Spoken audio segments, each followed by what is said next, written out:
మంగళగిరిలో పద్మశాలి సోదరులకి 2 కుల వృత్తులు ఉంటాయి. ఒకటి చేనేత, రెండోది స్వర్ణకార వృత్తి. ప్రతిపక్షంలో ఉన్నప్పుడు చేనేత సోదరుల్ని ప్రోత్సహించడానికి 873 రాట్నాలు ఆనాడు ఉచితంగా అందించాం. కరోనా టైంలో చేనేతలకు అండగా నిలబడడానికి వాళ్ళు కావాల్సిన మందులు కానీ ఆక్సిజన్ సిలిండర్లు ఆనాడు అందించాం. షెడ్లో పనిచేస్తున్న చేనేత సమస్యలు నేను నేరుగా తెలుసుకున్నా.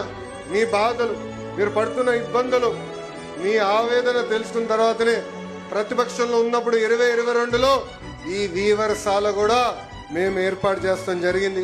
ఈరోజు డిజైన్లు కానివ్వండి, లేటెస్ట్ మగ్గాలు కానివ్వండి, తాత తెనేరాతో ఒప్పందం కుదుర్చుకోవడం కానివ్వండి, మార్కెట్ లింకేజ్ కానివ్వండి, ఈ అన్నిటి ద్వారా ఈరోజు చేనేత సోదరులకి ఆదాయం 30% మేము పెంచాం.